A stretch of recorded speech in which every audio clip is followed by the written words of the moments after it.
नमस्कार, जोहार। झारखंड का एकमात्र सरकारी न्यूज चैनल क्लीन न्यूज में आपका स्वागत है। समस्या किसान से जुड़ा हो या हो पारा शिक्षकों का मुद्दा, हर खबर पर होगी हमारी पैनी नज़र। सभी खबर सिलेक्टेड और काम की है, तो वीडियो के अंत तक बने रहें। साथ ही आप न्यूज को किस गांव या शहर से देख रहे हैं, हमें कमेंट में ज़रूर बताइए। आज का लाइक हम 100 रखते हैं, उम्मीद है कि आप इसे पूरा करेंगे। और रोजाना पंचायत चुनाव का अपडेट पाने के लिए चैनल को सब्सक्राइब कर बेल आइकन को प्रेस करें। तो चलिए जानते हैं आज का मुख्य समाचार। मानसून सत्र में झारखंड माल एवं सेवा कर संशोधन विधेयक 2022 को स्वीकृति। झारखंड माल एवं सेवा कर संशोधन विधेयक 2022 को मानसून सत्र में सदन से स्वीकृति मिली। वित्त मंत्री रामेश्वर उरांव ने इस विधेयक को पेश किया। लंबोदर महतो ने पक्ष रखते हुए कहा कि इसे प्रवर समिति को भेजा जाए। उन्होंने कहा कि बच्चों के दूध की कीमत में भी वृद्धि हुई है, जिस पर सरकार की ओर से मंत्री ने कहा कि इस पर राज्य कुछ भी नहीं कर सकती। दर निर्धारण जीएसटी काउंसिलिंग में होता है, इसके बाद लोकसभा और राज्यसभा दोनों जगह से पास होता है।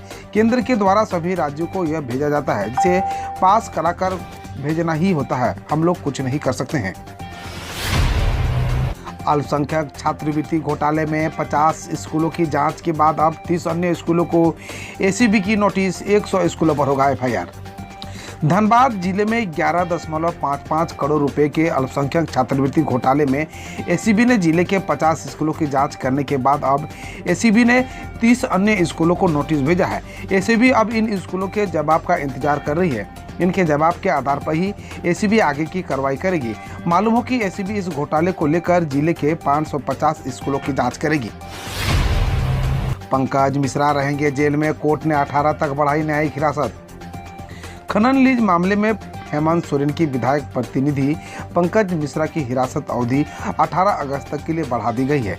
ईडी उनसे खनन लीज मामले में पूछताछ कर रही है, यानी उसे जेल में रहना पड़ेगा। फिलहाल रिम्स में उनका इलाज चल रहा है। बता दें कि अवैध माइनिंग के जरिए लगभग 100 करोड़ रुपए की अनुमानित मनी लॉन्ड्रिंग के मामले में गिरफ्तार किए गए पंकज मिश्रा को ईडी ने पूछताछ के लिए पहले 6 दिन और उसके बाद 8 दिन के लिए रिमांड पर लिया था, लेकिन इसी बीच तबीयत खराब होने के चलते उसे रिम्स में दाखिल कराया गया था। संथाल परगना में बनेगा हाथियों का नया गलियारा। लोकसभा में मंगलवार को गोड्डा सांसद डॉक्टर निशिकांत दुबे ने संथाल परगना में हाथियों के उत्पात से जानमाल के नुकसान हुआ साहिबगंज में फॉसिल्स के संरक्षण का मुद्दा उठाया। सांसद डॉक्टर दुबे ने कहा, झारखंड के साहिबगंज में देश का सबसे बड़ा धरोहर है। साहिबगंज में 19 करोड़ साल पुराना फॉसिल्स है, लेकिन पूरा फॉसिल्स को गिट्टी माफिया ने समाप्त करने का फैसला कर लिया है। 200 सीसीटीवी व 45 ड्रोन कैमरों से होगी जमशेदपुर की निगरानी। संवेदनशील क्षेत्रों में होगी वीडियोग्राफी। समाहरणालय सभागार में मंगलवार को उपायुक्त विजया जाधव एवं एसएसपी प्रभात कुमार ने स्वतंत्रता दिवस के मुख्य समारोह की तैयारी को लेकर प्रशासनिक पुलिस अधिकारियों के साथ बैठक की गई। उपायुक्त ने कहा कि स्वतंत्रता दिवस सुबह 9:05 बजे से झंडोत्तोलन किया जाएगा। दिल्ली पहुंचा झारखंड का कैश कांड। पश्चिम बंगाल सीआईडी ने रेड से रोके जाने का किया दावा। झारखंड के 3 विधायकों से पश्चिम बंगाल में लाखों कैश बरामदी हुआ विवाद अब दिल्ली तक पहुंच गया है। बंगाल पुलिस के सूत्रों का दावा है कि सीआईडी टीम को इस केस से जुड़े एक आरोपी के घर पर रेड से रोक दिया गया। दावा किया गया है कि कोर्ट से वारंट होने के बावजूद डीसीपी साउथ वेस्ट ने बंगाल पुलिस की सीआईडी टीम को कार्रवाई से रोक दिया। हालांकि दिल्ली पुलिस ने अभी इन आरोपों पर प्रतिक्रिया नहीं दी है।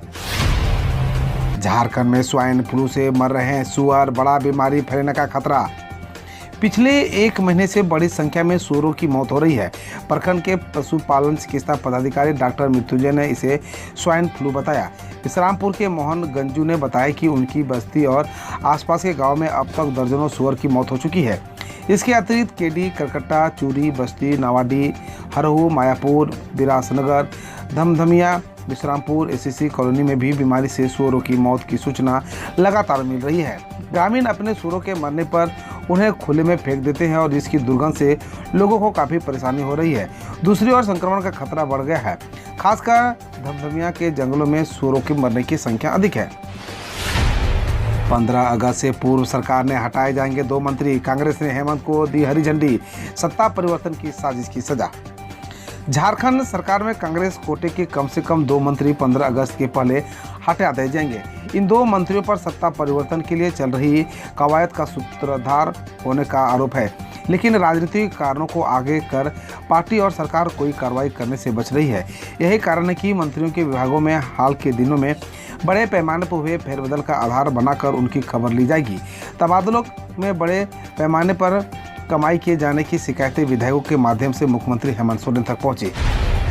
झारखंड उपराष्ट्रपति चुनाव में विपक्षी उम्मीदवार को वोट करेगी जेएमएम। झारखंड में सत्ताधारी गठबंधन के अगुवा दल झामुमो ने उपराष्ट्रपति चुनाव में विपक्षी उम्मीदवार मार्गरेट आलुवा को समर्थन देने का फैसला किया है। झामुमो के अध्यक्ष शिबू सोरेन द्वारा जारी एक पत्र में सांसदों के निर्देश दिया गया है कि वह मार्गरेट आलुवा को वोट करें। झामुमो ने राष्ट्रपति के चुनाव में एनडीए उम्मीदवार द्रौपदी मुर्मू के समर्थन में वोट किया था। 6 अगस्त को उपराष्ट्रपति चुनाव के लिए मतदान होना है। जेल जाएंगे सोनिया और राहुल गांधी।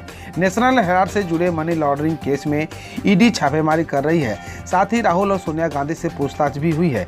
इसको लेकर बीजेपी नेता सुब्रमण्यम स्वामी ने कहा, जांच के बाद राहुल और सोनिया जेल जाएंगे। हमारी पार्टी में कुछ ऐसे लोग हैं जो राहुल सोनिया को बचाना चाहते थे, लेकिन मैंने अकेले ये लड़ाई लड़ी, इसे सरकार का कोई क्रेडिट नहीं है। अब मैं सारी मेहनत कर रहा था, तब ये आराम कर रहे थे। केंद्र सरकार ने वापस लिया व्यक्तिगत डेटा संरक्षण विधेयक 2019। केंद्र ने बुधवार को व्यक्तिगत डेटा विधेयक 2019 को लोकसभा से वापस ले लिया। 11 दिसंबर 2019 को पेश किए गए इस विधेयक का उद्देश्य व्यक्तिगत डेटा की सुरक्षा के लिए एक कानून बना था। सरकार ने एक नया विधेयक पेश करने का प्रस्ताव रखते हुए कहा कि इस संबंध में एक व्यापक कानूनी ढांचे पर काम कर रही है। पोस्ट में दावा, राष्ट्रपति भवन में मांसाहारी भोजन पर लगा पूर्ण प्रतिबंध, सरकार ने किया खंडन। सरकार ने उस पोस्ट के दावे का खंडन किया है जिसमें कहा जा रहा है कि राष्ट्रपति भवन में हर प्रकार के मांसाहारी भोज या पेय पदार्थ पर पूर्ण प्रतिबंध लगा दिया गया है। इसमें यह भी दावा किया गया है कि राष्ट्रपति रोजाना ब्रह्म मुहूर्त में आरती करेंगी। पीआईबी फैक्ट चेक के ट्वीट किया, ऐसा कोई बदलाव नहीं किया गया है। वेट लिफ्टर विकास ठाकुर को रजत पदक जीतने पर 50 लाख देगी पंजाब सरकार। पंजाब सरकार CWG 2022 में वेट लिफ्टर विकास ठाकुर को रजत पदक जीतने पर 50 लाख का नगद पुरस्कार देगी। पंजाब के मुख्यमंत्री भगवंत मान ने इनकी घोषणा करते हुए ट्वीट किया, विकास को पंजाब सरकार की खेल नीति के तहत 50 लाख दिए जाएंगे। मेरी सरकार पंजाब के खिलाड़ियों को सभी संभव मदद करने और उनका उत्साह बढ़ाने के लिए प्रतिबद्ध है। कांग्रेस बोली, हरियाणा में सरकार बनी तो गरीबों को 100 गज का प्लॉट देंगे। हरियाणा कांग्रेस ने सोमवार को चिंतन शिविर में 2024 विधानसभा चुनाव में भूपेंद्र सिंह हुड्डा के नेतृत्व में सरकार बनाने का संकल्प लिया और कई वादे भी किए।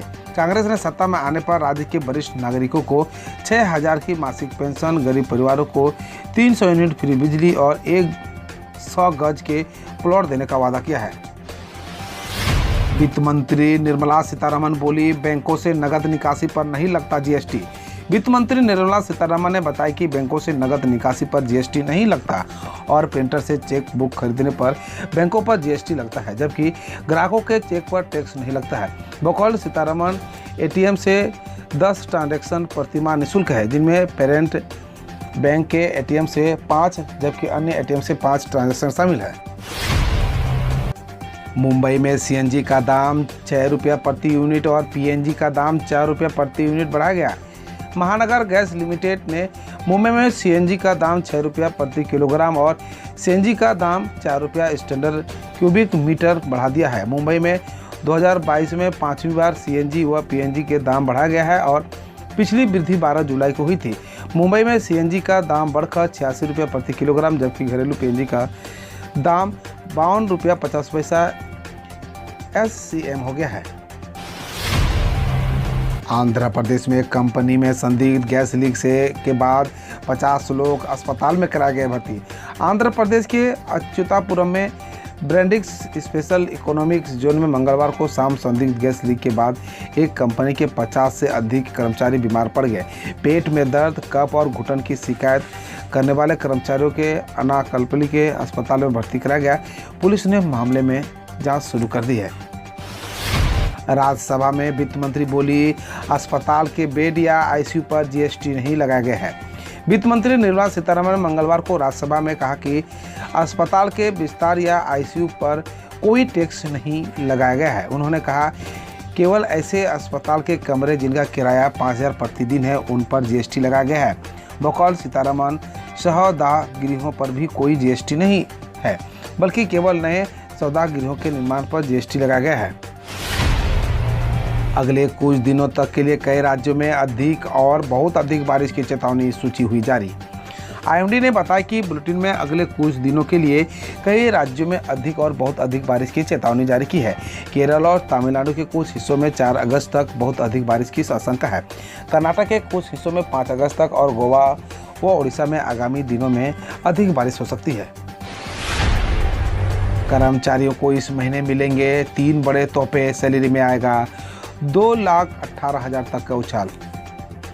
केंद्रीय कर्मचारियों और पेंशनरों के लिए अच्छी खबर है। अगस्त के महीने में कर्मचारियों को महंगाई भत्ते के साथ 3 और बड़ी सौगात मिल सकता है।